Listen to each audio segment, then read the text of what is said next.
नमस्कार शुभंकर कयल YouTube channel पक्ष থেকে আপনাদের সবাইকে স্বাগত। কাল থেকে একটা নিউজ যেমন আমার কাছে আমার গ্রুপে অনেকজন শেয়ার করেছিলেন, তেমনি পার্সোনালি অনেকজন জিজ্ঞাসা করছেন এবং ভাবলাম এই বিষয়টা নিয়ে ক্লারিফিকেশন একটা দেওয়া দরকার আপনাদের সামনে। এই বিষয়টি নিয়ে একটু আলোচনার দরকার রয়েছে। দেখুন, এই কয়েকটা নিউজ আর্টিকেল, আমি দুটো আর্টিকেল এখানে তুলেছি, এছাড়াও অনেক নিউজ আর্টিকেল। এটা হচ্ছে আনন্দবাজার পত্রিকার আর্থিক চাপে কোপে শূন্যপদ ভবন নির্মাণে, আর তার সঙ্গে সঙ্গে ব্যয় সংকোচে কঠোর নবান্ন, এই দুটো হেডলাইনে কিন্তু এসেছে। এছাড়াও আরও অনেক নিউজ পোর্টাল এসেছে, সেখানে নিউজ18 বাংলায় যেমন এসছে, দ্য ওয়ালে এসছে, ডেলি হ্যান্ডে এসছে, তার সাথে সাথে জি24 ঘন্টা এসছে, অনেক নিউজ পোর্টালে কিন্তু এই নিউজটা এসেছে যে রাজ্যে নতুন নিয়োগের ক্ষেত্রে কিন্তু কিছুটা হলেও হ্রাস টানছে রাজ্য সরকার, এই মর্মে একটা কিন্তু রিপোর্ট প্রায় সমস্ত নিউজ পোর্টালে দেখা যাচ্ছে। তো এই বিষয়টা নিয়েই আজকে আলোচনা হবে এবং সেখানে অনেক ক্ষেত্রে বলা হচ্ছে 50% শূন্যপদ, মানে যা শূন্যপদ রয়েছে তার 50% নিয়োগ করা হবে, এটসেট্রা। তো প্রথমে নিউজ আর্টিকেলটা পড়া যাক, তারপরে এই বিষয়ে ডিসকাস করা যাবে। আমি আনন্দবাজারেরটা পড়ছি। দেখুন, বলছে রাজ্যের বর্তমান আর্থিক পরিস্থিতিতে অনেক অপ্রয়োজনীয় খরচে হ্রাস টানার বার্তা দীর্ঘদিন ধরেই দিয়ে আসছে রাজ্য সরকার, অর্থাৎ প্রশাসনিক সূত্রের দাবি এবার শূন্যপদ পূরণ এবং নতুন ভবন তৈরির ব্যাপারেও হ্রাস টানার সিদ্ধান্ত নিল রাজ্য সরকার। নিয়োগ সংক্রান্ত বিষয়ে রাজ্য সরকারের একটি এমপাওয়ার্ড কমিটি রয়েছে।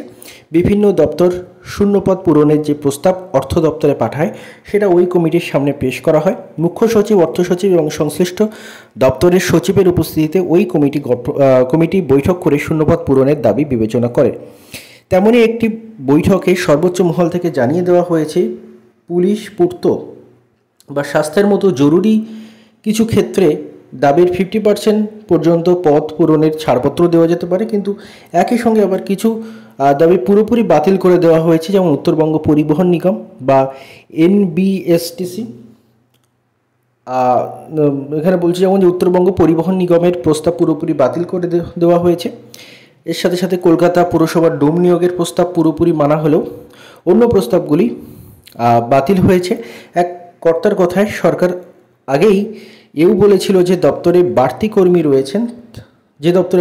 রয়েছেন তাদের জন্য তাদের অন্য দপ্তর বা কাজে ব্যবহার করতে হবে। সূত্রের দাবি, বৈঠকে শীর্ষ কর্তারা জানিয়েছেন নতুন ভবন তৈরি করা চলবে না, এ নিয়ে কোনো ফাইলে অনুমোদন আপাতত দেবে না অর্থ দপ্তর।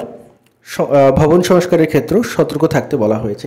ঠিক একই রকম আর্টিকেল কিন্তু আনন্দবাজারে এসেছে এবং এখানেও যদি কোনো গুরুত্বপূর্ণ একই জিনিস বলছে। দেখুন, আনন্দবাজার পত্রিকা বর্তমান পত্রিকার ক্ষেত্রেও যে খরচের হ্রাস টানার জন্য এবং রাজ্যের আর্থিক যে স্থিতি, সেই জন্য কিন্তু শূন্যপদ এবং তার সাথে সাথে বিভিন্ন আরও যে সরকারি খরচা সেগুলো কমানোর একটা তোড়জোড় চলছে। এই হলো খবর। এবার আসা যাক ডিসকাশনে, এর জন্য কী কী এফেক্ট পড়তে পারে। দেখুন, আমি বলবো বিচলিত হওয়ার মতো কিচ্ছু নেই।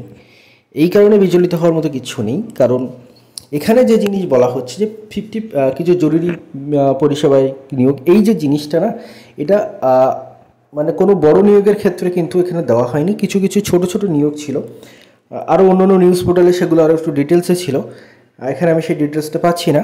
তো কিছু কিছু ছোট ছোট নিয়োগের ব্যাপার ছিল সেইখানে কিন্তু এই 50% করার একটা কথা কালকে কিন্তু রাজ্যের মুখ্য সচিব কিন্তু তিনি সেটা বলেছিলেন।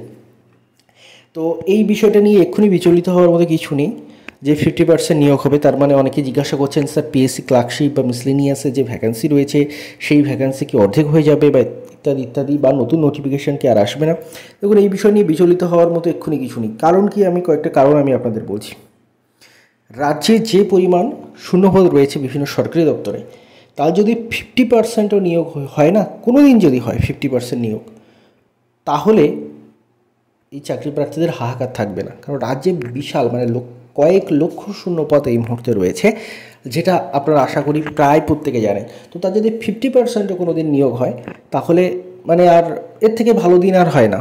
মানে যে খারাপ দিনের মধ্যে দিয়ে আমরা যাচ্ছি চাকরি প্রার্থীরা বিশেষ করে, তো তার থেকে মানে যদি 50%ও নিয়োগ কোনো দিন হয়, তাহলে তার থেকে ভালো দিন আর আসবে না। তো এই বিষয়টা নিয়ে বিচলিত হওয়ার কিছু নেই। মানে এই পলিসিটা বহুদিন চলে আসছে এবং লাস্ট কয়েক বছর ধরে কিন্তু বিভিন্ন নিয়োগের ক্ষেত্রে আমরা সেটা দেখতে পাচ্ছি যে যথেষ্ট পরিমাণ ভ্যাকান্সি আসছে না। তার মানে এই নয় যে পুরোপুরি বন্ধ হয়ে যাচ্ছে বা এরকম কিছু নয়। যেমন ভ্যাকেন্সি আপনারা দেখে অভ্যস্ত তেমনই আসবে। তো মানে বিশাল কিছু আমূলচূল পরিবর্তন এখানে কিছু আপনারা দেখতে পাবেন না। এই পলিসি লাস্ট কয়েক বছর ধরে ফলো হয়ে আসছে। তার ব্যাপার আমি যদি কয়েকটা এক্সাম্পল আপনাদের দিই, পিএসসি ক্লার্কশিপ লাস্ট পরীক্ষা হয়েছে 2019-এ, আর এবার আবার হচ্ছে মানে 2019-এ লাস্ট ফর্ম ফিল আপ হয়েছিল, এবার আবার হচ্ছে সেটা হয়তো 24-এ গিয়ে পরীক্ষাটা আবার একবার হতে পারে, মানে 5 বছর পর পর। Food এসআইও 2018 last form fill up বা 2019-এ লাস্ট পরীক্ষা হয়েছিল, 18 হয়তো ফর্ম ফিল আপ হয়েছিল।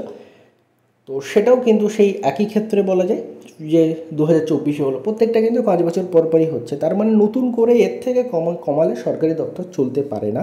তাই নতুন করে কমানোর মানে বিশাল কিছু ব্যাপার নেই। এই জিনিসটা বহুদিন ধরে হয়ে আসছে। আজকে হয়তো আপনারা সেটা নিউজ পেপারে দেখেছেন, দেখে হয়তো আপনাদের মানে বিচলিত হচ্ছেন, বাট এই জিনিসটা চলে আসছে বহুদিন ধরে। সেটা অলিখিতভাবে চলে আসছিল, এখন সেটা লিখিত আকারে আপনারা দেখলেন।